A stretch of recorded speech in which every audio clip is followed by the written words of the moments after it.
मायाज किचनमध्ये तुम्हा सर्वांचं खूप खूप स्वागत आहे। आज आपण अतिशय टेस्टी असे खवा न वापरता खव्याच्या टेस्टचे मोदक बनवणार आहोत। चला तर मग करूया पटकन रेसिपीला सुरुवात। रेसिपी अगदी सोपी आहे।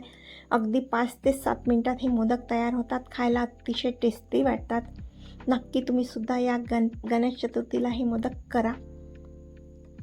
तर मोदक करायसाठी इथे मी साहित्य घेतलेलं आहे। पाऊण वाटी मिल्क पावडर घेतलेला आहे। हे एव्हरीडेचं मिल्क पावडर इथे घेतलेलं आहे। पाऊण वाटीच दूध घेतलेलं आहे। पिठी साखर, विलायची पूड, केसर एवढं साहित्य इथे आपल्याला लागणार आहे। तर सर्वात आधी गॅसवर एक कढई ठेवली आहे। कढईमध्ये मी थोडं पाणी घालू आणि नंतर इथे दूध घालू। पाणी जर कढईमध्ये आधी घातलं आणि नंतर दूध घातलं तर कढईला दूध लागत नाही, त्यामुळे पाणी नक्की घाला आधी। तर इथे 1 चम्मच मी तूप घातलेलं आहे। दुधामध्ये तूप घातल्याने मोदकाची टेस्ट खूप मस्त येते।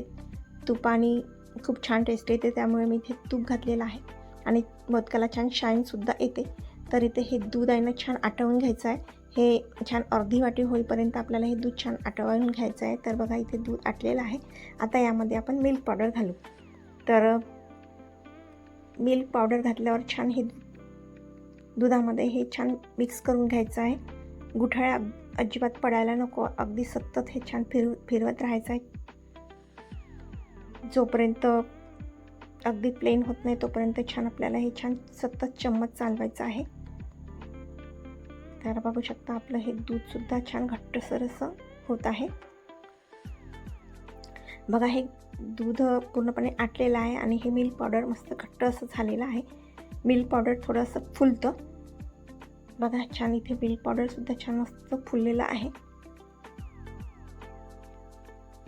कमी गॅसवरच आपल्याला हे छान सतत फिरवत राहायचं आहे। अगदी खव्याची टेस्ट येते आपल्या या मिल्क पावडरला आणि अगदी कोणी ओळखू शकत नाही की हे मिल्क पावडरने बनवलं आहे। अगदी खव्यासारखेच हे मिल्क पावडरचे मोदक होतात। तर बघा हे अगदी असं घट्ट झालेलं आहे हे मिश्रण। आता गॅस आपण बंद करू आणि थंड व्हायला ठेवून देऊ। थंड झाल्यावर हे मिश्रण छान घट्ट होतं, अगदी खव्यासारखं होतं।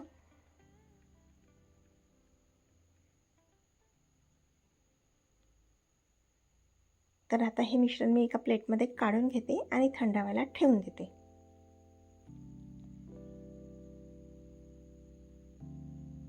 तर इथे मी 2 भागात डिवाइड करत आहे हा खवा। आता यामध्ये मी केसर टाकले या दुधामध्ये आणि केसराच्या फ्लेवरचे सुद्धा आपण हे मोदक बनवू। या खव्यामध्येच तयार केलेल्या या खव्यामध्ये आपण विलायची पूड घालू। विलायची पूड घालून छान मस्त मिक्स करून घेऊ। आता यामध्ये ही पिठी साखर घालू चवीनुसार। पिठी साखर घालून हा तयार झालेला खवा पिठी साखरेमध्ये छान मिक्स करून घेऊ।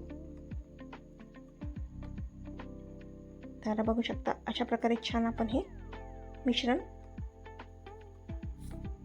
छान चोळून घेतलेलं आहे।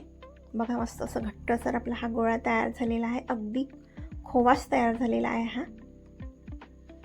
मार्केटमध्ये सुद्धा अशा प्रकारेच मोदक किंवा पेढे करतात, मिल्क पावडरनीच करतात, पण आपल्याला असं वाटतं की हे खव्याचे झाले असता आहे म्हणून। पण बघा इथे मी 2 भागात डिवाइड करत आहे। एकामध्ये आपण हे केसराचं दूध टाकू आणि एक नुसता या खव्याचे मोदक करू। तर बघा मस्तपैकी आपण हे केसराचं दूध घालून गोळा तयार करून घेऊ।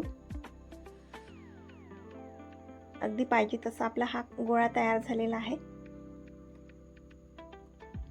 आता इथे एका प्लेटमध्ये काही ड्रायफ्रुट्स घेतलेले आहे।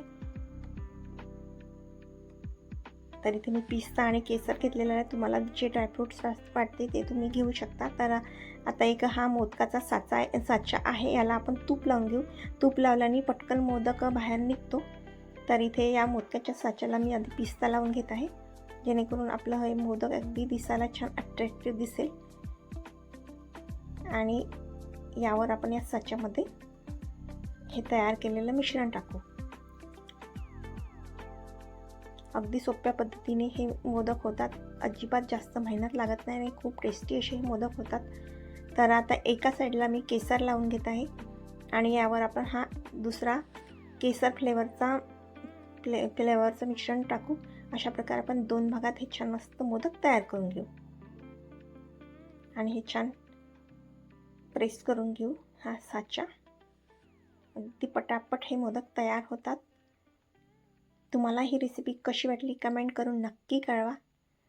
चॅनलवर नवीन असाल तर सबस्क्राईब करायला विसरू नका. बघा आता हा आपला मोदक छान तयार झालेला आहे. बघा किती मस्त दिसायला सुद्धा दिसतो, एवढा सुंदर दिसतो, तसाच आपला खायला सुद्धा खूप टेस्टी असा होतो. नक्की तुम्ही या गणेश चतुर्थीला अशा प्रकारे मोदक नक्की करा आणि तुम्ही केलेले मोदक कसे झाले कमेंटद्वारे नक्की कळवा. अशाच प्रकारे मी दुसरा मोदकसुद्धा करून घेते. आता आपण असे बाकी मोदकसुद्धा करून घेऊ. खूप जास्त मेहनत लागत नाही, खायलासुद्धा खूप टेस्टी होतात. कमी मेहनतीत कमी साहित्यात खूप छान टेस्टी असे हे मोदक होतात. तर बघा अशा प्रकारे मी दुसरा मोदकसुद्धा छान करून घेतलेला आहे.